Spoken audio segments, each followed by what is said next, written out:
بسم اللہ الرحمن الرحیم۔ سوال یہ موصول ہوا ہے کہ خطیب صاحب یہ بیان کر رہے ہیں کہ جناب ابو بکر صدیق رضی اللہ تعالیٰ عنہ جناب علی المرتضیٰ رضی اللہ تعالیٰ عنہ کی طرف دیکھ رہے تھے، تو انہوں نے ان سے استفسار کیا تو انہوں نے بتایا کہ میں نے یہ سنا ہے کہ آپ صلی اللہ علیہ وسلم نے فرمایا تھا کہ قیامت والے دن جنت کی ٹکٹیں علی تقسیم کریں گے۔ تو جناب علی المرتضیٰ رضی اللہ تعالیٰ نے فرمایا کہ آپ نے پوری بات نہیں سنی، مجھے یہ بات کہی گئی تھی کہ میں ٹکٹیں جنت کی صرف انہیں دوں جو ابو بکر صدیق رضی اللہ تعالیٰ عنہ سے محبت رکھنے والے ہیں۔ گزارش یہ ہے کہ یہ بات ان باتوں میں سے ہے جو خطباء عام طور پر ایک دوسرے سے سنتے ہیں اور بغیر تحقیق اور تصدیق کے آگے بیان کرنا شروع کر دیتے ہیں۔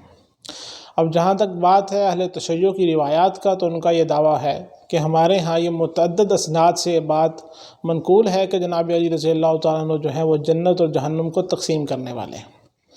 اور اہل سنت کی جو کتب ہیں وہ اس روایت سے خالی ہیں۔ البتہ الکامل فی الضعفاء اور الضعفاء الکبیر کے اندر یہ روایت موجود ہے موسیٰ بن طریف کی۔ وہ روایت کرتے ہیں ابایا سے، وہ حضرت علی رضی اللہ تعالیٰ عنہ سے، کہ حضرت علی نے فرمایا کہ میں جہنم کو تقسیم کرنے والا ہوں۔ اب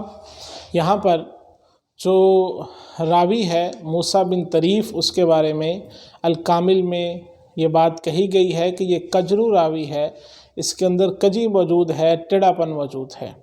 اور اسی طرح موسیٰ بن طریف سے اس روایت کو اعمش نے بیان کیا۔ جب ان سے پوچھا گیا کہ آپ ایسی روایت کیوں بیان کرتے ہیں، تو انہوں نے کہا کہ میں نے یہ استہزاءً بیان کی ہے، یعنی کہ میں نے مذاق میں یہ روایت اس سے بیان کی ہے۔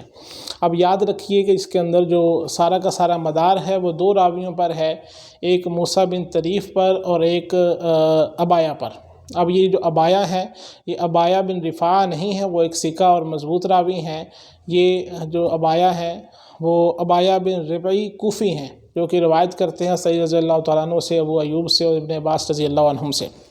بہرحال اس طرح کہ آپ کے ہاں کامل کے اندر جو اعمش کا قول نقل تھا، میں نے اس کو استہزاءً یعنی کہ بیان کیا ہے، یعنی کہ میں اس کی تردید کرنے والا ہوں کہ یہ درست نہیں ہے۔ اب میزان الاعتدال کے اندر علامہ ذہبی رحمہ اللہ نے یحییٰ اور دارقطنی رحمہ اللہ کا قول نقل کیا ہے کہ وہ اس راوی کو ضعیف قرار دے رہے ہیں، اور اسی طرح خود علامہ ذہبی فرماتے ہیں کہ ھذا کذب، کہ یہ جو بات ہے یہ جھوٹی ہے، واسنادہ ظلمات، اور اس کی جو سند ہے یہ اندھیرا ہی اندھیرا ہے۔ اسی طرح ابایا بن ربی کا جو ترجمہ ہے اس کے اندر علامہ ذہبی فرماتے ہیں کہ ابایا بن ربی اور ان کا جو شاگرد ہے موسیٰ بن طریف دونوں غالی شیعہ ہیں۔ اسی طرح مغنی فی الضعفاء کے اندر بھی یہ بات کہی گئی ہے کہ موسیٰ بن طریف جو ہے وہ ایک کمزور راوی ہے، اور انا قسیم النار جو حضرت علی کی روایت ہے کہ میں جہنم کو تقسیم کرنے والا ہوں، اس کے بارے میں یہ متفرد ہے، یعنی کہ اس کے علاوہ اسے کوئی نقل نہیں کر رہا۔ اب جب کہ اس کے دو اہم راوی ابایا اور اس کے شاگرد موسیٰ بن طریف دونوں غالی شیعہ ہیں، تو آپ سمجھ سکتے ہیں کہ ایسی روایت کو اہل سنت کے ہاں کیا دیکھا جا سکتا ہے۔ تو اس کے بارے میں جو علامہ ذہبی کا قول ہے بڑا واضح ہے کہ ھذا کذب واسنادہ ظلمات، کہ یہ ایک جھوٹ ہے اور اس کی سند جو ہے وہ اندھیروں میں اندھیرا ہے۔ وما علینا الا البلاغ۔